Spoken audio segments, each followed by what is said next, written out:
चॅनलच्या दर्शकांना मला smart robotic rollator तर वृद्ध अंध व अपंगांच्या जीवनासाठी या मुलीने या विद्यार्थिनीने बनवलेला आहे आणि या त्यांचे वडील.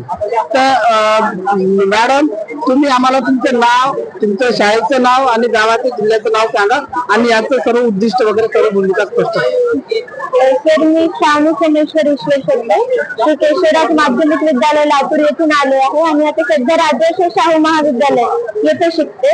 माझ्या प्रोजेक्टचे नाव आहे स्मार्ट रोबोटिक रोलेटर.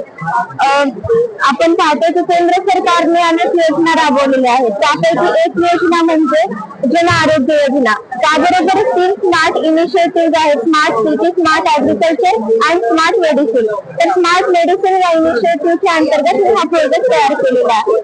तर सर आज आपण पाहतो की ग्लोबल पॉप्युलेशन आहे 7.8 बिलियन आणि त्याचे 10% सध्या ओल्ड एज पीपल्स आहेत आणि WHO च्या एस्टिमेशन नुसार 2050 पर्यंत 22% पर्यंत जाऊ शकतं.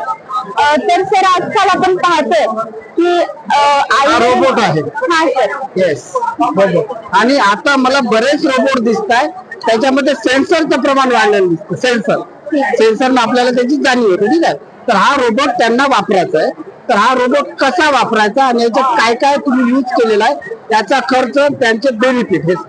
ठीक आहे सर. तर आजकाल आपण पाहतोय की वय जसं जसं वाढतंय तसं आधाराची गरज भासते आई वडिलांना. पण मेन प्रॉब्लेम आहे की त्यांचे मुलं त्यांचे जवळ नसतात, म्हणजे विदेशात किंवा इतर शहरामध्ये शिकतात. मग त्यांना एकलकोंड आयुष्य जगावं लागतं. अगदी त्याचप्रमाणे अपंग आणि अंध व्यक्तींना सुद्धा त्यांचे स्वातंत्र्य गमवून जगावं लागतं. म्हणजे छोट्या छोट्या गोष्टींसाठी सुद्धा दुसऱ्यांवरती डिपेंडन्स राहावं लागतं. तर या प्रॉब्लेम वरती एक बेस्ट सोल्युशन म्हणजे स्मार्ट रोबोटिक रोलेटर आहे. या रोबोटिक रोलेटरची इन्स्पिरेशन मला माझ्या आजी आजोबांपासून भेटली. म्हणजे माझ्या आजोबांना दिसत नव्हतं, त्यांना दृष्टीदोष होता आणि माझ्या आजीला चालता येत नाही आणि त्याबरोबरच त्यांची जी मुलं आहेत ते त्यांचं वेळ राहत नाही. म्हणजे एकूणच त्यांना दररोजचं आयुष्य जगणं सुद्धा खूप कठीण आहे. म्हणजे छोट्या छोट्या गोष्टींसाठी त्यांना दुसऱ्यावर अवलंबून राहावं लागतं. तर त्यांची ही समस्या मला मुळातून नष्ट करण्यासाठी स्मार्ट रोबोटिक रोलेटर हे डिझाईन केलेलं आहे मी.